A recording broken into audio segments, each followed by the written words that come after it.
Hello dear students, welcome to my YouTube channel. आज का जो हमारा टॉपिक रहेगा वो रहेगा क्लास 9th मैथ से ट्राइंगल्स चैप्टर नंबर 6 की। आज हम थ्योरम 6.5 इस वीडियो में करेंगे। तो थ्योरम हम पढ़ते हैं। थ्योरम है RHS congruence rule, right angle hypotenuse side.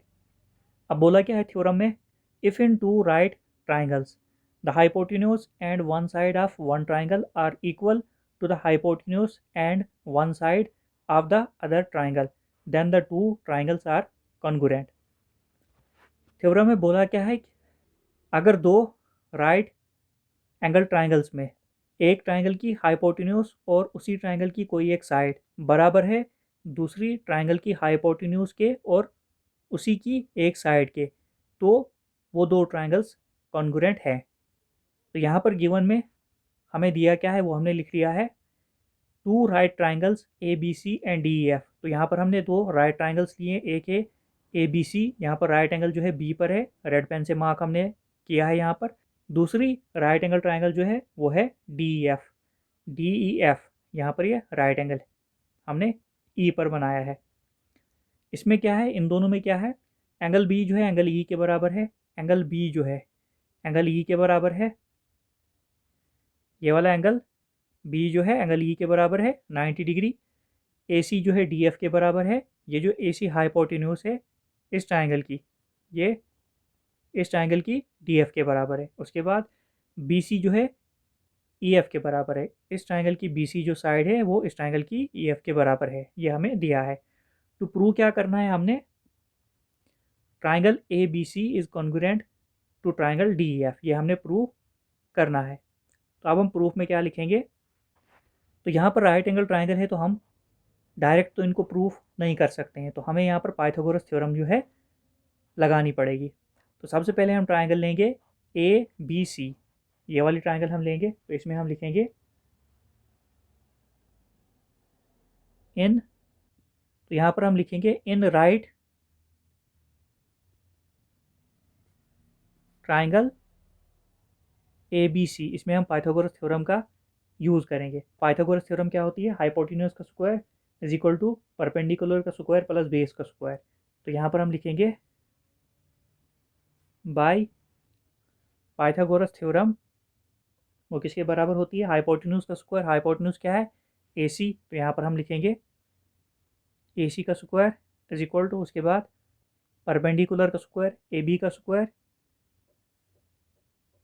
ए बी का स्क्वायर प्लस बेस का स्क्वायर मतलब बी सी का स्क्वायर, बी सी का स्क्वायर। इसको हम यहाँ पर फर्स्ट मान लेते हैं, तो इसको मैं मार्क कर लेता हूँ, इसको हमने यहाँ पर मार्क कर लिया। अब हम क्या करेंगे, ये वाली ट्राइंगल लेंगे डी ई एफ। तो यहाँ पर हम लिखेंगे इन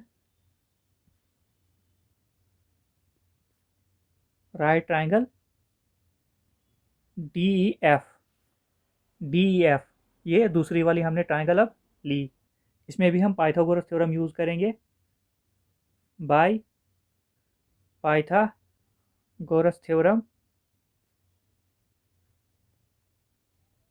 वी हैव हाइपोटेन्यूज का स्क्वायर, हाइपोटेन्यूज क्या है यहाँ पर डी एफ, तो मतलब डी एफ का square is equal to perpendicular क्या है डी, डी का स्क्वायर प्लस, अब क्या बचा ई एफ, ई एफ का स्क्वायर। अब यहाँ पर ये जो डी एफ है, यहाँ पर देखो ये जो डी एफ है ये किसके बराबर है, ये ए सी के बराबर है।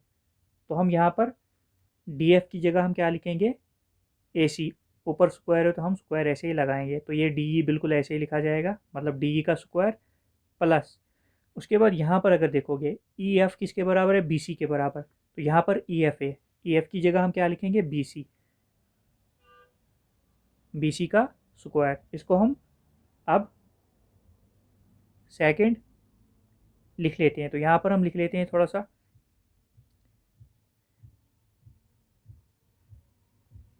डी एफ जो है किसके बराबर है, ए सी के बराबर। उसके बाद ई एफ जो है ये बी सी के बराबर है, ई एफ जो है ये बराबर है किसके, बी सी के। ये हमें क्वेश्चन में ही दिया हुआ है। तो यहाँ तक आपको क्लियर हो गया होगा। तो इसको हमने मार्क कर लिया। ए सी का स्क्वायर बराबर है ए बी का स्क्वायर प्लस बी सी का स्क्वायर। सेकंड में यहाँ पर देखो ए सी का ही स्क्वायर बराबर है डी ई का स्क्वायर प्लस बी सी का स्क्वायर। इसका मतलब अगर ये ए सी के बराबर है और ये भी ए सी के बराबर है तो मतलब आपस में ये दोनों भी बराबर होंगे। तो हमने यही जो है लिखना है। तो यहाँ पर हम नेक्स्ट पेज पर अब चलते हैं। नेक्स्ट पेज पर हम क्या लिखेंगे, फ्रॉम 1 एंड 2। तो यहाँ पर हम लिखेंगे from 1 and 2 we have A B का स्क्वायर प्लस बी सी का square is equal to D E का स्क्वायर प्लस बी सी का स्क्वायर। अब यहाँ पर अगर देखोगे बी सी इस साइड भी है तो ये सीधे सीधे कैंसिल हो जाएगा, इसको हमने कैंसिल कर लिया। उसके बाद यहाँ पर क्या बचा, ए बी का square is equal to D का स्क्वायर यहाँ पर बचा। यहाँ पर ई है, इसको मैं दोबारा लिख लेता हूँ, ई ए बी का square is equal to D का स्क्वायर। अब देखो यहाँ पर इसको हम लिखेंगे A B is equal to D. यहाँ पर जो है ए बी का स्क्वायर बराबर है डी का स्क्वायर, इसका मतलब ए बी जो होगा डी के बराबर होगा, स्क्वायर लिखने की ज़रूरत नहीं है। तो हमने यहाँ पर ये चीज़ लिख ली। हम इसको भी मार्क कर लेते हैं। इसको हम यहाँ पर 3 लिखेंगे। अब हमने क्या करना है, जो हमारी ट्राइंगल्स हैं इनको लेना है, ट्राइंगल ए बी सी और डी ई एफ को। हमने ए बी जो है डी ई के बराबर दिखा दिया। अब हम इजली जो है साइड साइड साइड से इन दोनों ट्राइंगल्स को कॉन्ग्रुएंट कर सकते हैं। तो यही हमने काम करना था। तो मेन चीज़ जो थी ये हमने लानी थी। अब हम लिखेंगे इन ट्राइंगल ए बी सी, एक तो हमने ट्राइंगल लिए A B C, and triangle D E F, दूसरी ट्राइंगल हमने ली डी ई एफ। इनमें क्या है, ए बी जो है डी के बराबर है, फ्रॉम 3 अभी हमने यहाँ पर दिखा दिया ये A B is equal to D E. इसको हम रीज़न लिखेंगे फ्रॉम 3 यहाँ से। उसके बाद बी सी जो है ई एफ के बराबर, ये क्वेश्चन में ही दिया है, B C is equal to E F, ये गिवन है, लिख लिया हमने। ए सी जो है डी एफ के बराबर है, ये भी गिवन है, A C is equal to D F, ये भी गिवन है। तो 3 साइड्स हमें मिल गई। तो साइड साइड साइड से ये दो ट्राइंगल जो है कॉन्ग्रुएंट हो गई। तो यहाँ पर लिखेंगे हम लास्ट में therefore triangle A B C is congruent to triangle D E F. कौन सा क्राइटेरिया लगा यहाँ पर, side side side congruence, congruence rule.